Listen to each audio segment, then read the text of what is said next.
Bismillahirrahmanirrahim. Assalamualaikum warahmatullahi wabarakatuh.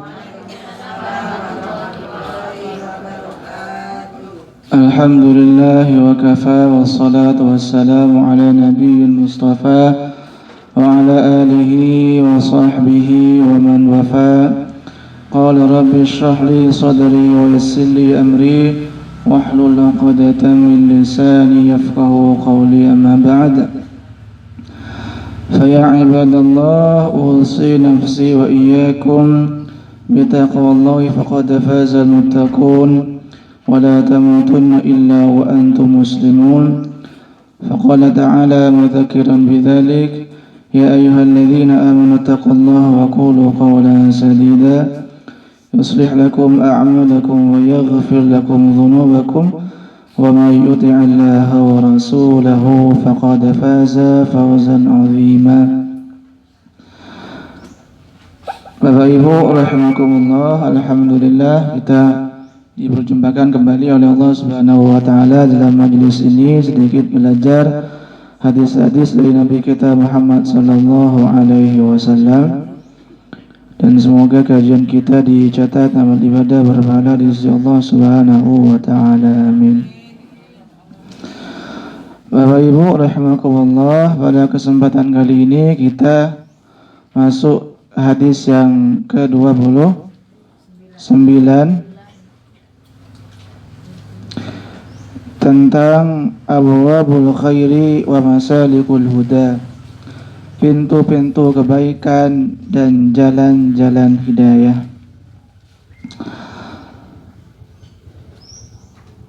An Mu'adz bin Jabal radhiyallahu anhu qala, dari Mu'adz bin Jabal radhiyallahu anhu qala, beliau berkata, qultu ya Rasulullah, satu kali saya pernah bertanya kepada Rasulullah sallallahu alaihi wasallam, akhbirni bi'amalin yudkhiluni al-jannata wa yuba'iduni 'anil nar.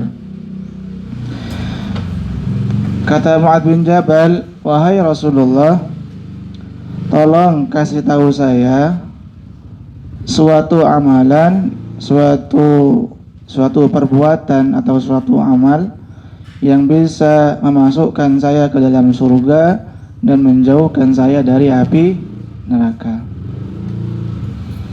Qala, Rasulullah menjawab, jadi tolong kasih tahu saya suatu amalan yang bisa memasukkan saya ke dalam surga dan menjauhkan saya dari api neraka.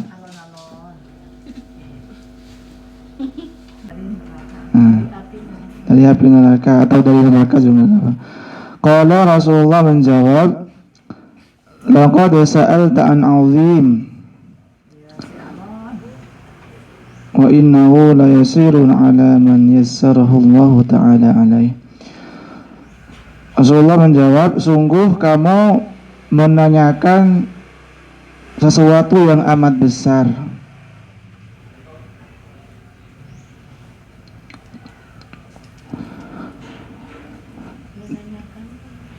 dan perkara itu adalah mudah bagi orang yang dimudahkan oleh Allah Subhanahu wa ta'ala.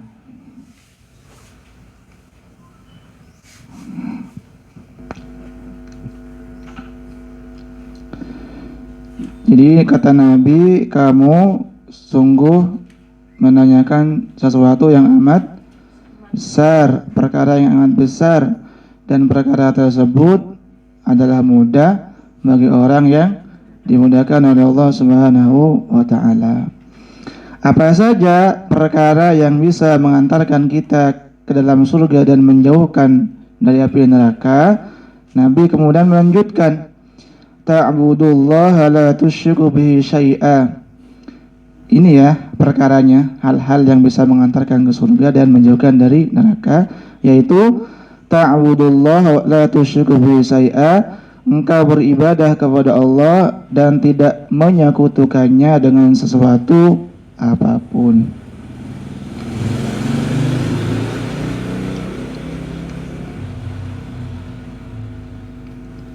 koma, wa tuqimus shalah, dan engkau menunaikan dan engkau mendirikan salat, koma, menunaikan zakat, koma, puasa Ramadan, dan melaksanakan ibadah haji ke Baitullah.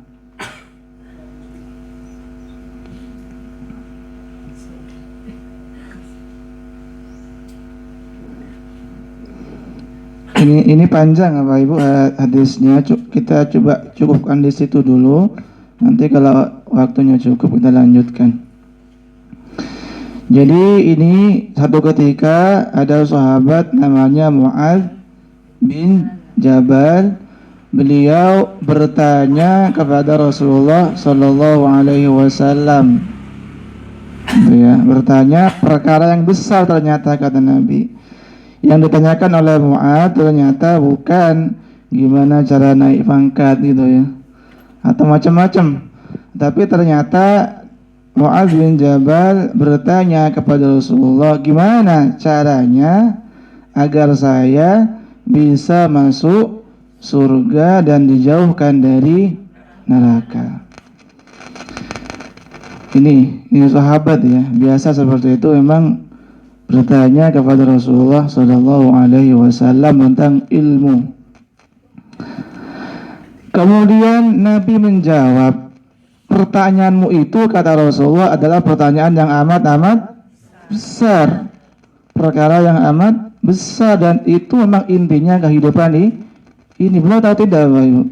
Jadi intinya adalah hidup ini ketika meninggal dunia, ketika mati, dimasukkan ke dalam surga dan dijauhkan dari api neraka, dan tidak ada tempat selain dua itu ya. Kalau enggak surga ke neraka, kalau enggak neraka berarti dia di surga, tidak ada di tengah-tengah itu. Enggak ada tempat selain itu. Kalau ada enak ya. Habis mati jadi abu kan enak gitu ya. Bagi sebagian orang, walaupun kita tidak ingin seperti itu, kita meninggal dunia ya selamat, tidak hanya selamat dari api neraka, tetapi kemudian dimasukkan ke dalam surganya Allah Subhanahu wa taala. Jadi perkara masuk surga dan terjauh dari api neraka ini perkara yang amat besar, kata Nabi sallallahu alaihi wasallam. Ini bukan perkara yang enteng, bukan perkara yang remeh. Dan orang yang masuk surga dan dijauhkan dari api neraka, itulah orang-orang yang menang, itulah orang-orang yang beruntung, kata siapa? Kata Allah Subhanahu wa taala. Misalkan di Quran Allah sebutkan di surah Ali Imran ya, surah Ali Imran surah ketiga ayat 195, ayat yang dibacakan Ustadz Ridwan kemarin ya, ketika malam malam Selasa. Kata Allah, kullu nafsin dha'iqatul maut wa innama tuwaffawna ujurakum yawmal qiyamah faman zuhziha 'anil nar wa udkhilal jannata faqad faz. Al-ayah. Kalau berlanjut, wa mal hayatud dunya illa mata'ul ghurur. Jadi kata Allah, faman zuhziha 'anil nar, orang yang dijauhkan dari neraka, wa udkhilal jannah, dan dimasukkan ke dalam surga, faqad faz, dialah orang-orang yang beruntung, yang menang. Faza yafuzu faiz, fauzin, fauzun tuh. Fauzi artinya kemenangan ya. Kalau faz artinya menang, kalau faiz pemenang ya, atau juara. 195. 185, mohon maaf astagfirullahaladzim. Keliru. Oh iya, keliru. Alhamdulillah dikasih tahu ya. Oh iya, betul. 185 tuh. Nanti dikoreksi Mas Ridwan saya ini. Mana nggak ada. Soalnya Jadi itu ya, faman zuhziha 'anil nar wa udkhilal jannata faqad faz. Orang yang dijauhkan dari neraka dimasukkan ke dalam surga, dia adalah al-faz. Dialah faza, orang yang beruntung. Seperti Fauzuddin katanya, Fauzi. Beruntung. Bejo atau orang Jawa. Gitu. Kemudian Nabi melanjutkan, Ibu rahimakumullah. Ternyata urusan masuk surga dan dijauhkan dari api neraka ini, kata Allah, bisa mudah bagi orang yang memang dimudahkan oleh Allah Subhanahu wa taala. Semoga kita termasuk di situ tentunya. Jadi orang yang memang diberikan kemudahan oleh Allah Subhanahu wa taala untuk masuk surga dan jauh dari api neraka. Kita bisa merasakan, Bapak Ibu rahimakumullah, seperti langkah-langkah seperti apa yang sudah kita tempuh, apakah jalan yang bisa mengantarkan kita ke surga dan menjauhkan kita dari api neraka, atau malah sebaliknya, jalan yang kita tempuh saat ini atau kehidupan yang kita jalani saat ini, apakah lebih mengarah ke dalam api neraka. Ini kan na'udzubillah, kita bisa melihat, Bapak Ibu, perbuatan kita yang kita lakukan saat ini, dan semoga kita termasuk orang-orang yang dimudahkan oleh Allah Subhanahu wa taala. Kan kita sering membaca la haula wala quwata illa billah, tidak ada daya dan upaya kecuali semua itu atas izin Allah Subhanahu wa taala, termasuk kata Nabi sallallahu alaihi wasallam, kullun muyassarun lima khuliqa lahu. Segala sesuatu itu akan dipermudah oleh Allah sesuai dengan apa yang memang sudah ditakdirkan oleh Allah Subhanahu wa taala. Kalau memang kita ditakdirkan oleh Allah untuk masuk surga, Allah akan memudahkan kita melakukan amalan-amalan yang bisa mengantarkan kita ke dalam surga, Bapak Ibu. Ini kata Nabi Shallallahu Alaihi Wasallam, dan kita bisa melihat sendiri, insya Allah, perbuatan kita mengarah ke situ atau tidak. Kita bisa melihat. Itu artinya Allah memang berkehendak atau mentakdirkan kita untuk masuk surga, dimudahkan kita untuk melaksanakan aktivitas-aktivitas amal-amal soleh, dan diberikan kemudahan untuk meninggalkan perkara-perkara maksiat. Itu berarti insya Allah takdir kita memang masuk surga. Amin Allahumma amin. Itu walaupun mungkin ketika ada orang yang sekarang masih dalam kemaksiatan dan dosa, insya Allah segera bertobat gitu ya. Artinya tetap kita tidak bisa mencap mereka. Insya Allah di kemudian hari segera bertobat, sebagaimana kita dulu pernah melakukan kesalahan yang benar atau tidak ya? Benar ini, benar. Mohon maaf gitu ya. Dulu ketika kita masih bocah, walaupun saya masih bocah ya, atau mungkin masih anak-anak, ketika masih remaja, kita mungkin dalam kehidupan yang tidak soleh, dalam kehidupan yang penuh dengan kemaksiatan dan dosa. Tapi alhamdulillah hidayah Allah datang, kita terima hidayah itu, insya Allah semoga istiqomah. Bagaimanapun semua orang punya masa lalu yang kelam, yang penuh dengan kemaksiatan dan dosa, tapi insya Allah Allah ampuni dosa-dosa itu, amin. Tapi ketika orang bertobat, Bapak Ibu, jangan dikecam, jangan dicela, mau kemana gitu ya. Padahal kita tidak tahu bagaimana usaha dia untuk keluar dari kemaksiatan dan dosa. Ketika dia keluar dari perbuatan kemaksiatan itu, kemudian kita cela gitu ya, kan tidak perlu juga. Jadi itu, Bapak Ibu rahimakumullah. Kemudian Nabi memberikan cara atau hal-hal yang bisa mengantarkan kita ke dalam surga dan menjauhkan dari api neraka. Pertama, kata Rasulullah, menyembah Allah dan tidak menyekutukan dengan sesuatu apapun. Ini cara pertama. Jadi mentauhidkan Allah, tidak menyembah kecuali kepada Allah, tidak meminta kecuali kepada Allah, tidak menyandarkan persoalan kecuali hanya kepada Allah Subhanahu wa ta'ala. Allah tidak diduakan, Allah tidak ditigakan, gitu ya, diempatkan, dilimakan, dan seterusnya. Sebagaimana manusia kan tidak ingin diduakan. Benar atau tidak, Bapak Ibu? Benar ya, benar katanya Mas. Orang saja tidak ingin diduakan ternyata ya. Apalagi Allah Subhanahu wa ta'ala. Istri tidak ingin diduakan, suami tidak ingin ditigakan, dan seterusnya. Sama, Allah juga seperti itu.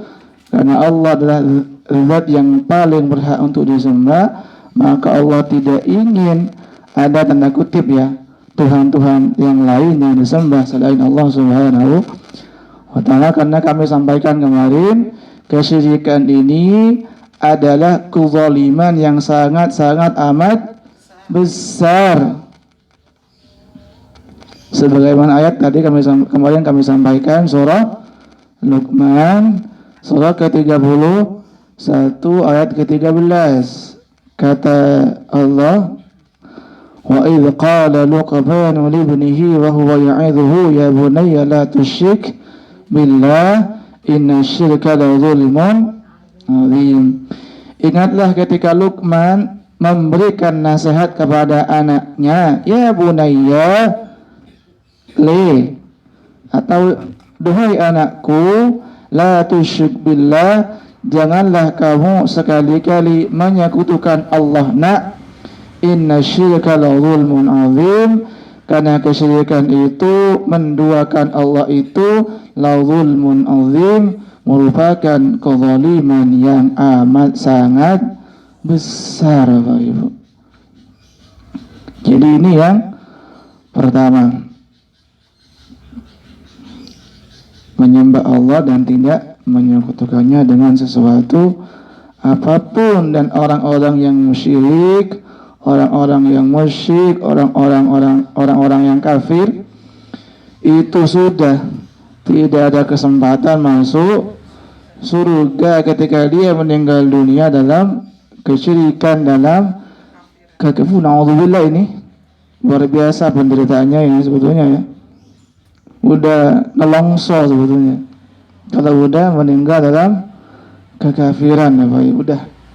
Udah habis harapan masuk surga. Kecuali ada apa? Kemarin kami sampaikan, unta masuk lubang jarum, baru orang kafir bisa masuk surga. Tapi kan gak ada ya. Jangankan unta, saya gak bisa masuk lubang jarum. Ya, masuk rumah bisa. Allah sebutkan di Quran surah Al-A'raf surah ke-7 ayat ke-40. Kalau salah dikoreksi ya Pak Ibu. Kata Allah, innal ladzina kadzdzabu bi ayatina wastakbaru anha la tufattahu lahum abwabus sama' wa la yadkhuluna al-jannata hatta yaljal jamalu fi sammil khiyat. Al-ayah khiyat kalau ya. Nanti itu kun maksud Tuhan saya ini. Kurang ustaz kalau lahnya gitu. Gitu. Sesungguhnya orang-orang yang mendustakan ayat-ayat Allah dan dia congkak terhadap ayat-ayat Allah itu, apa kata Allah? La tufattahu lahum abwabus sama', amal-amal mereka tidak diterima, tidak sampai ke langit, tidak sampai kepada Allah Subhanahu wa ta'ala. Wala yadkhulunal jannata, dan mereka tidak akan masuk surga, hatta yaljal jamalu fi samil khiyat, sampai ada unta masuk lubang jarum. Tapi tidak ada, mustahil ini. Ya mustahil orang kafir masuk. Na'udzubillah sebetulnya ya. Sangat-sangat na'udzubillah ini. Tidak diampuni rasanya oleh Allah ketika orang meninggal dunia membawa dosa syirik. Kalau mungkin dosa-dosa yang lain masih berpotensi diampuni oleh Allah. Ada orang meninggal dunia, dia masih beriman kepada Allah, beriman kepada Rasulullah, tapi mungkin salatnya bolong-bolong, puasanya sama bolong-bolong gitu ya. Zakat ya enggak juga. Tapi masih ada iman di situ. Ada asyhadu an la ilaha illallah wa anna Muhammadan abduhu wa rasuluh. Ada seperti itu. Walaupun mungkin dia masuk neraka, tetapi insya Allah atas rahmat Allah masih ada kemungkinan, ada kesempatan masuk surga, Bapak Ibu. Masih ada. Tetapi kita tidak ingin yang demikian tentunya ya. Masuk surga langsung, tidak usah transit di neraka, langsung masuk surga tanpa hisab malah. Iya itu. Kalau menunggu timbang kan amalnya kelamaan masuk surganya kayaknya ya. Kan orang begitu banyak kan. Gitu.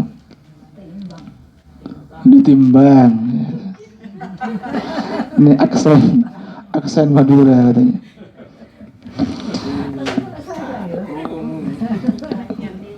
Kemudian lanjut apa Ibu?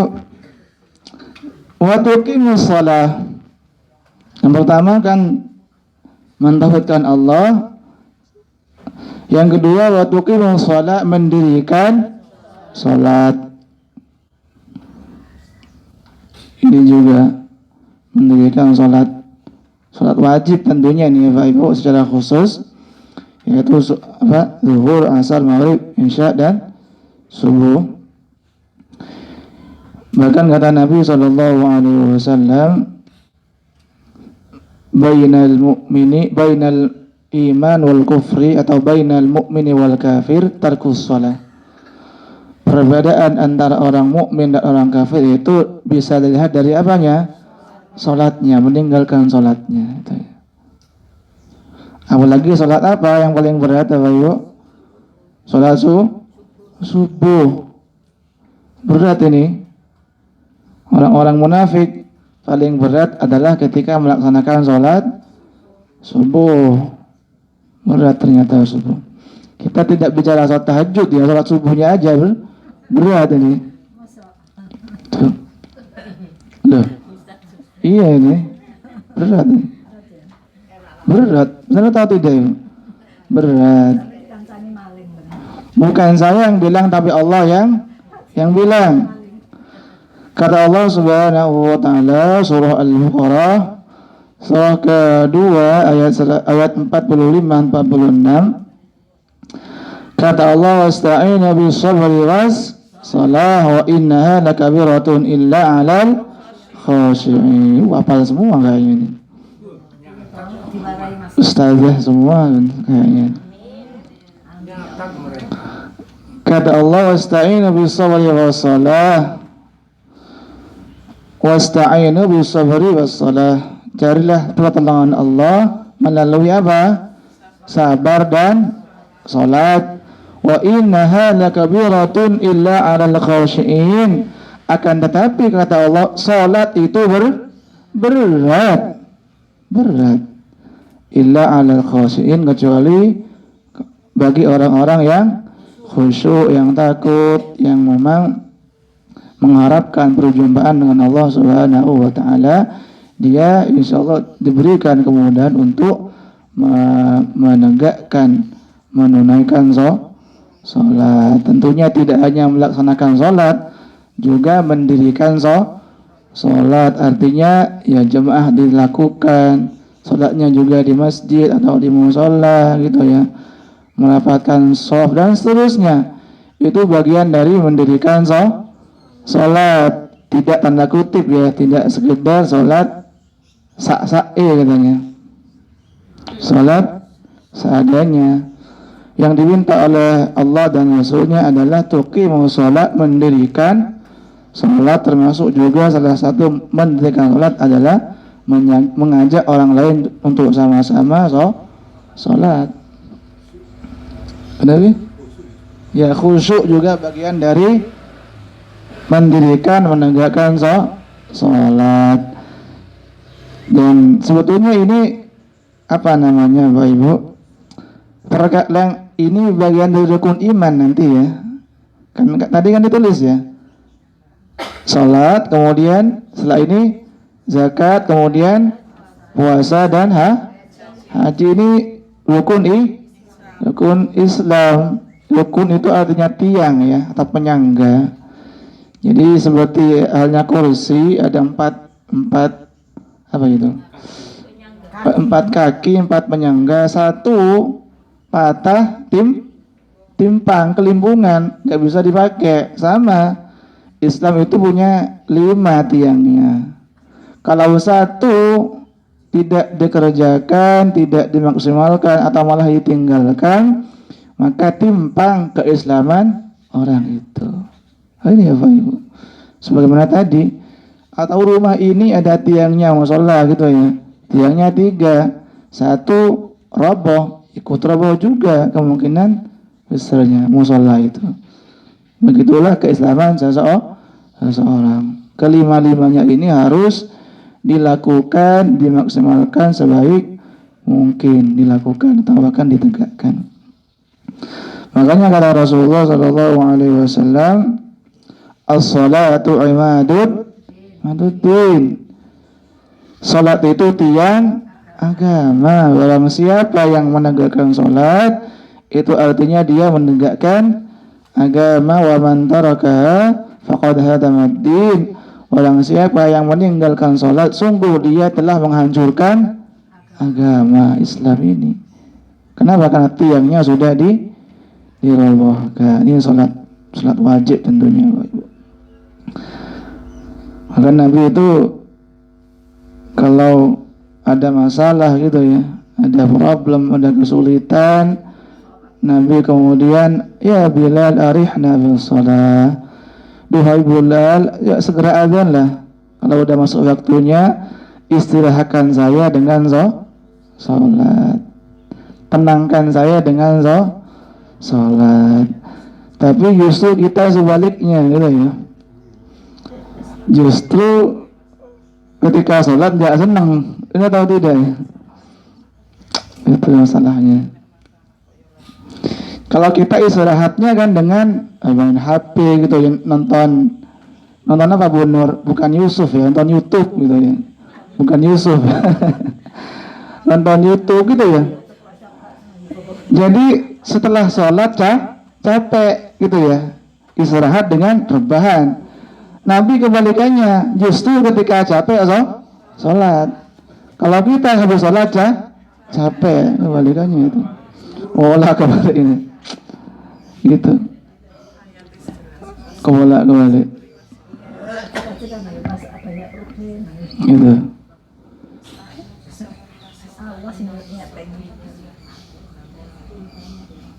Kemudian kita masuk yang ketiga, Bapak Ibu. Waktu zakat, menunaikan zakat. Ini tentunya bagi orang yang memang sudah wajib untuk menunaikan zakat. Sekitar berapa itu? 2,5% ya dari harta yang dimiliki. Kalau memang sudah sampai batas untuk menunaikan zakat, segera ditunaikan Bapak Ibu ya. Jangan ditunggu. Jangan ditunggu. Karena kalau sudah semakin menumpuk, kadang emang gitu ya. Bayangkan seandainya kita punya uang 1 miliar. Siapa yang punya miliar di sini? Saya. Amin. Amin. Ya mungkin masih tuan, amin juga gitu kan. 1 miliar sekarang berarti zakatnya 25 itu kan besar, benar atau tidak? Besar itu. Kalau dia punya 2 miliar berarti 50 juta. Eman sebetulnya 50 juta itu dizakatkan. Nah itu. Kalau nunggu besarnya malah semakin eman. Mending segera gitu ya. Mending segera. Ini siapa aja yang udah wajib zakat ini? banyak, udah hampir semua katanya. Segera ditunaikan kepada mustahik zakat. Insya Allah kita semoga menjadi muzaki zakat ya. Walaupun tidak buruk juga, tidak jelek juga menjadi mustahik zakat, karena bagaimanapun itu roda kehidupan akan berputar Bapak Ibu. Ya ada yang di bawah, ada yang di atas. Kalau kaya semua ya siapa yang mau jadi kuli gitu ya, atau yang bekerja. Kalau miskin semua ya repot juga ya. Repot juga. Karena zakat itu diwajibkan di dalam Islam karena ada fungsi sosial Bapak Ibu. Benar ini, biar harta itu tidak hanya berkutat di kalangan orang-orang kaya. Ini bukan saya yang bilang, tapi Allah yang bilang. Allah sebutkan di Quran surah Al-Hasyr surah ke-59 ayat ke-7 di pertengahan ayatnya, kata Allah, kaila takuna dulatan bainal aghniya'i minkum. Harta itu perlu disalurkan, kata Allah, kaila takuna dulatan bainal aghniya'i minkum, agar harta itu tidak dulatan, tidak berputar, bainal aghniya'i minkum, di antara orang-orang aghniya, orang-orang kaya. Yang kaya makin kaya, yang kiri makin bangkrut, makin kiri gitu. Makanya kemudian ada syariat zakat. Ini penting ini. Dan zakat itu ada fungsi sosial juga, insya Allah menjadi solusi untuk memberantas kemiskinan. Benar ini ya Pak Ibu? Ya benar ini. Benar.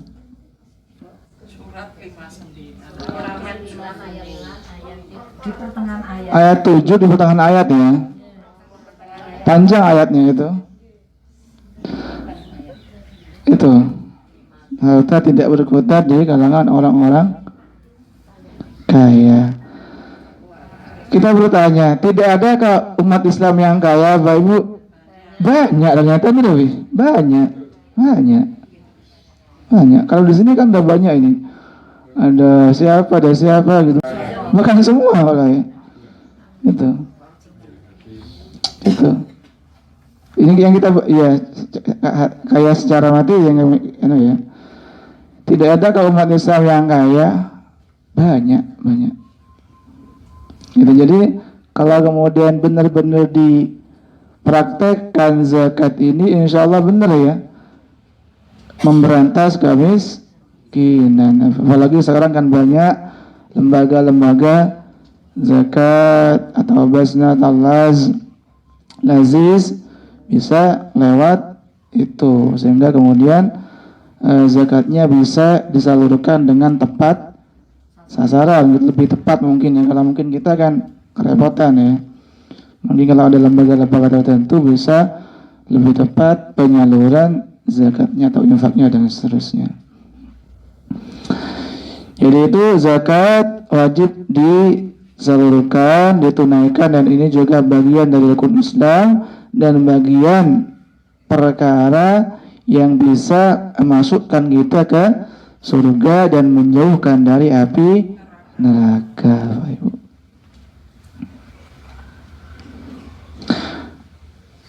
Kemudian sedikit termasuk zakat itu kalau ditunaikan secara benar Bapak Ibu, insya Allah juga memberantas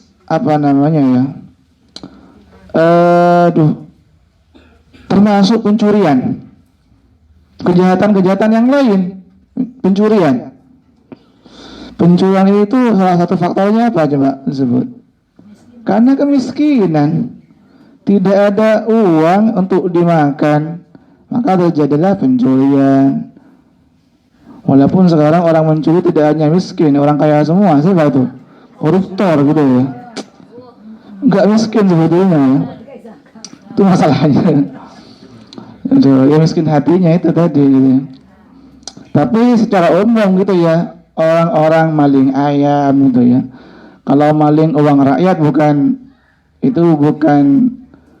maling biasa ya, udah berdasi semua kan. Ya mungkin maling ayam, maling kota ama gitu kan. Rata-rata kan orang-orang yang mungkin tidak punya uang untuk dimakan. Artinya kalau zakat ini diterapkan memberantas kemiskinan, sebentar lagi juga memberantas pencurian, perampokan, dan apa lagi? Permalingan mungkin dan seterusnya. Gitu. Kalau zakat dilaksanakan dengan sebenar-benarnya insyaallah. Kemudian lanjut Bapak Ibu rahimakumullah, yang keempat, wa tasumu Ramadan, puasa. Dan dekat Ramadan ya, ternyata tinggal berapa? 3 bulan lagi, lebih dikit lah. Maret kan Ramadan ya, Desember, Januari, Februari. Ternyata 3 bulan lebih sedikit. Dekat ternyata ya. Udah gak kerasa tiba-tiba Ramadan. Tapi insya Allah segera melaksanakan ibadah-ibadah puasa. Nah, ini Ramadan. Kan Maret akhir kalau tidak salah Pak ya. Kalau kita lihat di kalender itu sekarang udah Desember. Ya semoga sampai Ramadan yang berikutnya ditingkatkan amal-amal ibadahnya.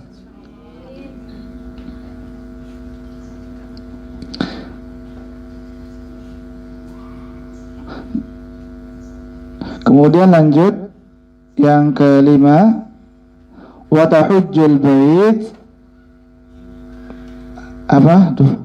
menunaikan ibadah haji di Baitullah bagi yang mampu. Semoga mampu ya Bapak Ibu ya. Saya maksudnya juga yang belum ini. Walaupun nggak wajib ya, bagi yang tidak mampu gitu ya. Tapi semoga aja dimudahkan, diberikan kesempatan oleh Allah, diundang kata orang-orang, diundang oleh Allah Subhanahu wa Ta'ala untuk menunaikan ibadah haji. Kata orang Jawa itu Gusti Allah sugih, katanya benar. Orang Jawa nggak tahu saya bilang seperti itu. Gusti Allah maksudnya. Gusti Allah sugih katanya. Gitu. Sugih katanya. Benar nggak ya? Sugih katanya, kaya. Allah itu Al-Ghani, Al-Mughni juga. Allah itu zat yang maha kaya dan zat yang maha mengkayakan atau mencukupkan. Jadi tidak hanya Allah itu kaya, tapi Allah punya kemampuan untuk memberikan kecukupan, kekayaan kepada manusia itu. Itu Allah itu. Kata Allah Subhanahu wa Ta'ala, Bapak Ibu rahimakumullah, surah Ali Imran, surah ke-3 ayat ke-97.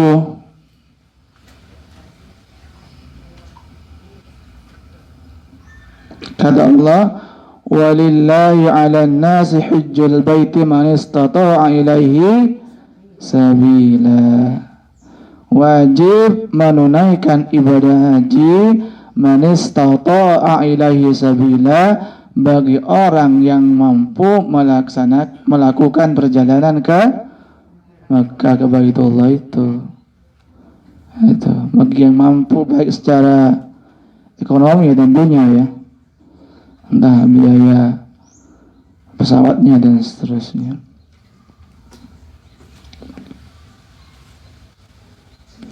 Ini haji hampir semua Bapak Ibu ya. Pak Bajuri, Pak Fauzi, Pak Iqbal, ada 3 nih. Haji. Ya Haji Sofyan namanya.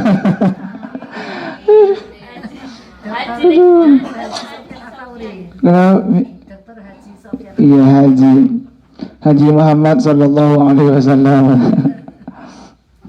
Haji Abu Bakar itu, Haji Umar. Tapi di sini kan nggak biasa dibilang haji ya ternyata. Kalau di rumah saya biasa itu Haji Sofyan gitu. Gitu. Pak Haji gitu ya. Haji Sofyan. Haji Iqbal. Jadi ibadah mendapatkan titel ya. Gak tahu kalau sholat apa gelarnya? Iya itu dia. Pak Ramadan. Pak Ramadan, Pak puasa, Pak haji, Pak sholat, Pak zakat dan seterusnya. Jadi ini Bapak Ibu, haji wajib tentunya bagi orang-orang yang mampu melakukan perjalanan ke Mekah, ke Baitullah ini. Jadi ini Bapak Ibu, kajian kita 5 hal yang bisa memasukkan kita ke dalam surga dan menjauhkan dari api neraka. Ini yang wajib kita laksanakan, wajib dilakukan.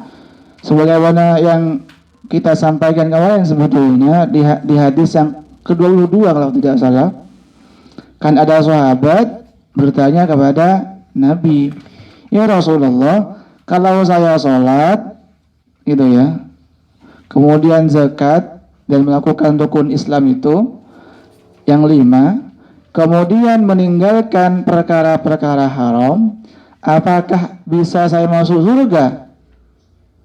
Apa kata Nabi? Iya, na'am, kata Rasulullah SAW. Jadi melaksanakan 5 kewajiban ini, dia mentauhidkan Allah, dia sholat wajib saja gitu ya, tanpa tahajud, tanpa duha, tanpa witir, tanpa sholat rawatib. Kemudian dia berzakat, kemudian dia puasa Ramadan, tidak puasa Senin Kamis, tidak puasa Daud, tidak puasa Ayyamul Bid, cukup puasa Ramadan saja. Dan dia haji, tidak umroh, haji doang, sekali doang. Dan dia meninggalkan yang haram, itu sudah cukup kata Rasulullah SAW, cukup untuk masuk surga. Ini cocok bagi saya dan kawan-kawan gitu ya, dan Mas Ridwan gitu ya. Cukup yang wajib dilaksanakan, yang haram ditinggalkan, perkara tahajud, duha gitu ya, witir, rawatib, udahlah belakangan gitu ya. Bukan belakangan sih, kalau bisa dikerjakan, kalau enggak udah enggak apa gitu ya. Gitu. Yang penting juga di saat yang sama perkara haram ditinggal. Zina enggak, ghamar enggak, bunuh orang enggak, riba enggak, apalagi bully orang enggak, udah selesai. Ini cocok bagi orang, disampaikan kepada orang-orang yang mungkin baru masuk Islam, baru mengenal Islam. Tapi tentunya kita ingin lebih daripada itu, Bapak Ibu rahimakumullah. Kalau yang sunnah kita sampaikan kepada preman kan repot juga gitu ya. Dia belum sholat, tiba-tiba kita perintahkan sholat tahajud, wah udah selesai itu. Nah itu selesai.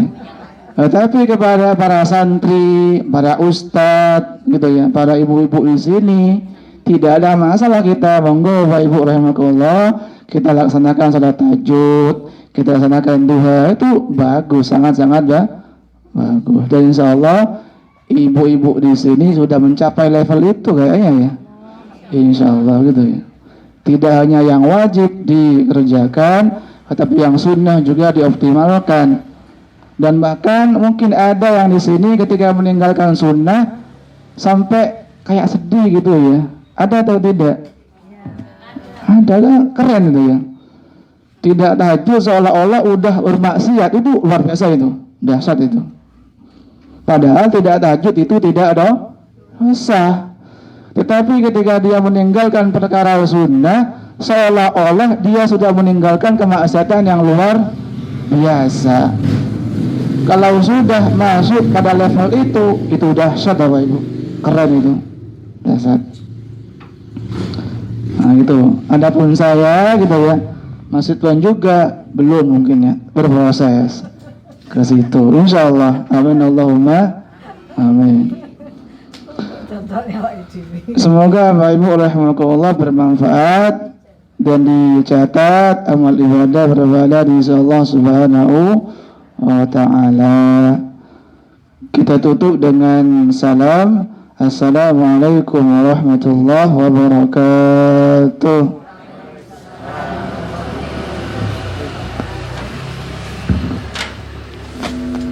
Bismillahirrahmanirrahim. Assalamualaikum warahmatullahi wabarakatuh. Jenjirah di orangnya. Ibu-ibu yang kami hormati, alhamdulillah kemarin sempat kami tutup untuk donasi Cianjur pada jam 5 hari tanggal 5 Ibu ya. Saya share di grup itu sejumlah 11.940.000 rupiah. Jadi hampir 12 juta kurang 60.000 rupiah. Tetapi alhamdulillah tidak terasa, tidak saya duga akhirnya ada tambahan-tambahan masuk sehingga jumlah sampai hari ini mencapai 12.390.000 rupiah. Dan ditutup pula hari ini pula, sore ini dibulatkan menjadi 12.650.000 rupiah. Alhamdulillah. Ibu-ibu yang kami hormati, kalau kita melihat perbedaan ya, beberapa saat yang lalu kita di Semeru itu kita bisa mengirimkan sejumlah 11.460.000 rupiah, sehingga kenaikannya ini lebih tinggi ya. Kalau dulu 11.460, sekarang ini 12.650.000 rupiah. Ini dari seluruh jamaah dan TPAD ya, TPAD tidak mau ketinggalan.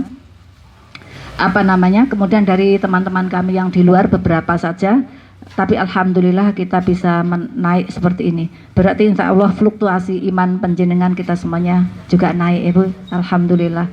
Kita sadar bahwasanya inilah mungkin yang bisa kita tabung nanti di akhirat dengan apa yang kita keluarkan saat ini. Kemudian informasi ibu-ibu, alhamdulillah saya terus mengaudit acara-acara atau lazis yang diberikan tugas di sana di Cianjur saat ini. Itu ada 670 relawan, tetapi sekarang harus dikurangi karena sesuai dengan sesuai dengan kesepakatan dunia itu sekarang masih 457 relawan. Apa tugas mereka sekarang ini? Membuat hunian-hunian rumah darurat. Jadi kayak rumah-rumah darurat. Kemudian karena apa? Dalam satu penduduk itu 100% ambruk rumahnya Bu. Dari relawan Muhammadiyah sekarang membangun rumah hunian. Kemudian logistik, kesehatan, pendidikan darurat, juga psikososial. Jadi banyak orang yang ketakutannya anak-anak terutama itu diundangkan para psikiater ya, diundangkan oleh Muhammadiyah. Di sana mereka sekarang ini bekerja. Ibu-ibu yang kami hormati, kami kemarin menyampaikan bahwa lazismu tidak hanya sekarang tetapi adalah paskanya gempa. Terbukti Ibu, kalau ke Lumajang kemarin ya sama yang dilakukan seperti itu. Barusan saja diserahkan 200 unit rumah untuk penduduk yang kemarin kena bencana di Semeru, Lumajang.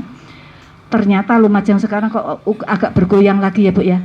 Ini ibulah terserah nanti Azizmu membaginya ya Bu ya. Ternyata alhamdulillah sesuai dengan nominasi penilaian, ternyata untuk manajemen infak zakat dan sedekah itu terbaik adalah lazismu. Dan tertinggi nilainya adalah Jawa Timur Bu. Jadi bagaimana kiprahnya lazismu se-Indonesia ini sudah diaudit oleh badan yang sangat kredibel. Itu lazismu sangat bisa dipercaya dengan seluruh kegiatannya, uang zakat infak sedekah dari umat ya Bu ya. Dari tidak hanya warga Muhammadiyah tetapi orang-orang yang simpati termasuk kita semuanya Ibu ya. Kemarin saya mengundang pengurus lazismu Magetan kecamatan ya. Karena kecamatan sudah bergerak sekarang, 2 orang ke sini, saya tanya begini, Mas, ini dari Sakinah sudah terkumpul uang untuk donasi Cianjur. Lah, kami punya opsi ada 2 hari, satu Rabu sore nanti ketika ibu-ibu taklim dan Jumat malam ketika juga ada taklim. Panjenengan milih yang mana? Karena kami tidak bisa harus kita tawarkan. Ternyata sore hari ini juga pengurusnya sedang kajian seperti kita, sehingga beliau berdua nanti, Mas Amin, mungkin para pegawai rumah sakit tahu ya, Mas Amin dan Mas menantunya Bu Sap itu, Mas Rudi, insya Allah Jumat nanti akan menerima infak panjenengan, amanah panjenengan untuk langsung dibawa ke wilayah, ke provinsi, nanti akan dikelola di sana untuk bersama-sama se-Indonesia, nggih mboten hanya dari Magetan, karena nilainya miliaran Ibu ya. Kita termasuk salah satu di antara bisa menyumbangkan 12.620. Subhanallah. Ini kemarin saya nggak nyangka ya, karena waktunya kita kan hanya mepet sekali. Karena kita pepet, memang kalau nggak dipepet nanti terlalu lama kita menunggu bendang kagem ngantos lubu duwe nggih, infak panjenengan. Inilah ibu-ibu karya dari umat Islam yang namanya Lazismu Muhammadiyah, alhamdulillah terus berkarya bergerak untuk umat dan untuk negeri ini ya Bu ya. Alhamdulillah. Jadi nanti misal ibu tidak bisa menyaksikan Jumat sorenya pas kajian, nggak apa-apa nggih Bu nggih. Mungkin diwakili yang bisa hadir nggih, nanti dipotrek Bu, dipotrek. Jadi jumlahnya ya. Jadi kalau biasanya kita dengan Mas Yakob ya, ini dengan Mas Rudi yang biar gerakannya kecamatan lebih intens dengan kegiatan ini dan sangat-sangat didukung, dan bahkan setiap Ramadan kita juga titipkan kepada Lazismu untuk dibagikan kepada fuqara masikin ya, apa yang sudah kita bingkiskan. Itu Yupar ya. Jadi insya Allah infakmu nyampe kepada orang yang butuh ya. Ya semuanya TPAD ya, terima kasih ya. Sudah bergabung dengan ibu-ibu luar biasa ya, ilmunya bermanfaat ya. Tadi disampaikan Mas Sofyan ya. Penyan sudah memenuhi di antara tidak hanya wajib tapi sunah-sunahnya dilaksanakan. Cara Mas Joni gak gumun nek umur 60 tahun wis tenanan gak gumun, gak gawok ya. Nah monggo ben gak gumun terus kita menggapai rahmatnya Allah nggih Bu nggih. Ada yang bertanya Ibu mungkin tentang ini? Misal urung tak sore. Bu, kok misalnya ini saudara saya mau titip boleh ya, tetapi begini. Terakhir besok karena mau dibuatkan list oleh Lazismu ya jumlahnya ini. Kalaupun titip dibatasi aja besok sampai hari ini aja lah. Besok ini tak setorkan nanti sama Mas Amin ya untuk jumlahnya kan dibuatkan semacam bukan banner tetapi jumlah penerimaan dari Sakinah untuk Cianjur yang dilewatkan melalui Lazismu. Tuh Bu ya. Masih ada yang pengen nambah monggo sekarang silahkan aja. Atau saya batasi jam 7 pagi saja ya, karena nanti panitianya bisa nulis dengan bagus ya Bu. Itu yang bisa disampaikan ya Bu ya. Sekali lagi disampaikan jazakumullah khairan katsiran. Semoga Allah melimpahkan rahmatnya kepada kita semuanya, menerima amal kita semuanya ya Bu ya, menjadi amal soleh.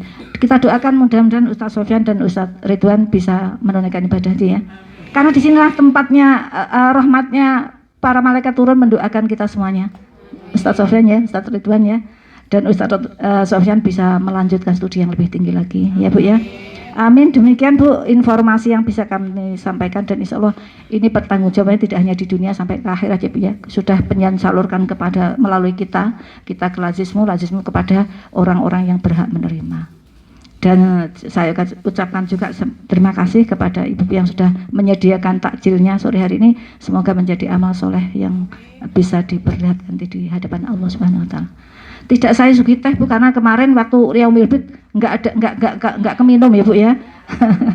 Mohon maaf, terima kasih ya takjilnya. Demikian informasi yang bisa kami sampaikan. Mohon maaf jika ada yang kurang berkenan.